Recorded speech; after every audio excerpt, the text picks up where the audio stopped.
Hello friends, welcome in banking master. Friends, अपने पिछले video में हमने आप सभी के कुछ इंपॉर्टेंट सवाल के जवाब दिए थे एंड आई होप कि आप सब लोगों ने उस वीडियो को देख लिया होगा। अगर अभी तक आपने उस वीडियो को नहीं देखा है तो उसे आप नीचे डिस्क्रिप्शन या आई बटन पर जाकर देख सकते हैं। आज हम बात करेंगे डेट फंड्स के बारे में। जब से फ्रैंकलिन टेम्पल्टन म्यूचुअल फंड के 6 म्यूचुअल फंड बंद हुए हैं तब से कई लोग काफ़ी डरे हुए हैं कि अब तो डेट फंड्स भी सेफ नहीं रहा है। आज आप लोगों के इसी डर को हम थोड़ा कम करने की कोशिश करेंगे। आज के अपने इस वीडियो में हम आपको बताएंगे कि क्या अभी डेट फंड सेफ है या नहीं, और अगर सेफ है तो आपको कैसे डेट फंड्स में इन्वेस्ट करना चाहिए। इसके साथ साथ हम आपको ये भी बताएंगे कि आपको डेट म्यूचुअल फंड्स की कौन सी कैटेगरी में इन्वेस्ट करना चाहिए। मतलब कि आज इस वीडियो को देखने के बाद आपकी डेट म्यूचुअल फंड से रिलेटेड सारी डाउट्स खत्म हो जाएंगी। आप बस इस वीडियो को पूरा एंड तक देखते रहें और जल्दी से हमारे इस चैनल को सब्सक्राइब करके बेल आइकन दबा लें। फ्रैंकलिन ने जो भी 6 म्यूचुअल फंड बंद कर दिए हैं, इस चीज़ से बचने के लिए आरबीआई ने फंड हाउसेस के लिए 50,000 करोड़ रुपए की व्यवस्था की है। फंड हाउसेस को आगे रिडम्पशन प्रेशर झेलना ना पड़े, इसीलिए आरबीआई ने ये कदम उठाया है। इस रकम को फंड हाउस अपनी आवश्यकता अनुसार रिडम्पशन प्रेशर से बचने के लिए 4.4% की ब्याज दर से बैंक से ले सकते हैं, जिससे कि उन्हें ज़्यादा प्रॉब्लम ना हो। देखिए, इस फ्रैंकलिन टेम्पल्टन की इंसिडेंट की वजह से आपको डेट फंड से भागना नहीं चाहिए, बल्कि आपको अपने डेट फंड का समझदारी से रिव्यू करना चाहिए। आप उन्हीं फंड्स में इन्वेस्ट करें जिसमें कि हाई क्वालिटी ऑफ पेपर्स में इन्वेस्ट किया गया हो। आप ज़्यादा रिटर्न्स के चक्कर में ना पड़े।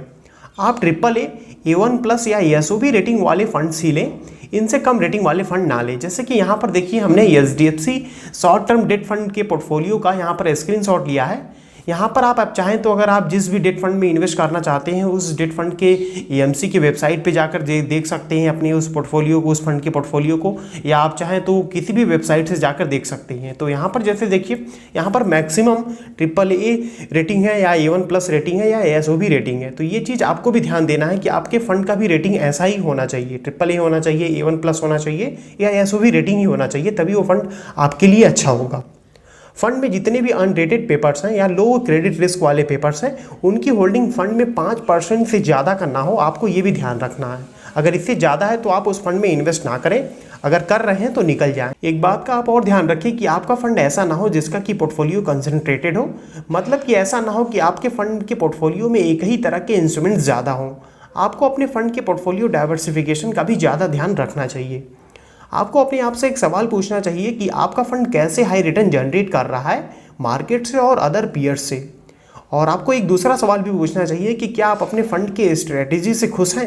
अगर है तो आप अपना इन्वेस्टमेंट शुरू कर सकते हैं। आप किसी एक डेट फंड में ही बहुत ज़्यादा एक्सपोजर ना दे दें। आपको अपने डेट इन्वेस्टमेंट का 10% से ज़्यादा किसी एक सिंगल डेट फंड में इन्वेस्ट नहीं करना चाहिए। इसको आप अलग अलग फंड्स में बांट कर रखें और एक ही फंड हाउस के मल्टीपल फंड्स ना लें। देखिए, डेट फंड एक मार्केट लिंक्ड प्रोडक्ट है जो कि मेनली 2 प्रकार के रिस्क से लिंक्ड रहता है। पहला क्रेडिट रिस्क लिंक और दूसरा इंटरेस्ट रेट रिस्क। यहाँ पर आपको कम क्रेडिट रिस्क वाले फंड लेना चाहिए।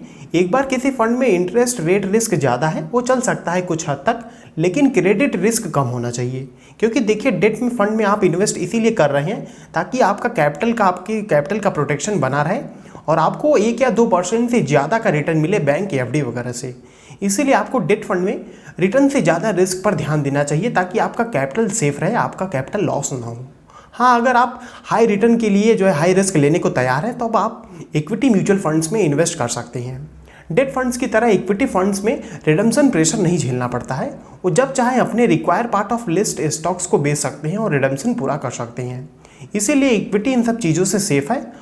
और अगर आप इक्विटी में इन्वेस्टमेंट करने की सोच रहे हैं या इन्वेस्टमेंट करना चाहते हैं तब आप इस वीडियो को देख सकते हैं। इसमें हमने इक्विटी म्यूचुअल फंड के बारे में सब कुछ डिटेल में बताया है अभी की सिचुएशन को देखते हुए। इसमें हमने आपको 5 बेस्ट म्यूचुअल फंड भी बताए हैं इस गिरते मार्केट के लिए। लेकिन डेट फंड में इक्विटी म्यूचुअल फंड की तरह नहीं होता है। ये जिस भी सिक्योरिटीज़ में इन्वेस्ट करते हैं उसका एक टाइम पीरियड फिक्स होता है मैच्योर होने का, और उससे पहले वो इसमें से रिडीम नहीं कर सकते हैं। इसीलिए इन्हें रिडम्पशन प्रेशर काफ़ी झेलना पड़ता है। यहाँ पर एक डेट म्यूचुअल फंड की कैटेगरी ऐसी है जिसमें कि आपको अभी इन्वेस्ट नहीं करना चाहिए। वो कैटेगरी है क्रेडिट रिस्क फंड। ये फंड हाई रिटर्न के चक्कर में लो रेटेड बॉन्ड्स को होल्ड करके रखते हैं, जिससे कि डिफ़ॉल्ट होने की खतरा ज़्यादा होती है। इसीलिए आप इनमें इन्वेस्ट ना करें। इसके अलावा आप overnight funds, liquid funds, money market funds, ultra short duration funds, short and low duration funds, corporate bond funds और banking and PSU bond funds में भी इन्वेस्ट कर सकते हैं। आप किसी भी फंड में इन्वेस्ट करने से पहले आप उस फंड के ऑब्जेक्टिव को जरूर पढ़ें और कोशिश करें कि आप जिस भी किसी फंड में इन्वेस्ट कर रहे हैं उसका फंड हाउस अच्छा हो। सो फ्रेंड्स, आई होप कि आपको ये वीडियो पसंद आया होगा। आपकी जितने भी डाउट्स होंगे डेट फंड से रिलेटेड और सभी खत्म हो गए होंगे। अगर अभी भी आपका कोई डाउट है तो आप हमें उसे नीचे कमेंट सेक्शन में ज़रूर पूछें। इस वीडियो के अपलोड होने के आधे घंटे तक हम रुके रहेंगे कि हम आपकी तुरंत जो भी आपके सवाल आते हैं उसको तुरंत आप उसका जवाब दे सकें। तो इसीलिए आप जो भी आपका सवाल हो उसे तुरंत आप पूछ लेंगे तो ज़्यादा अच्छा होगा।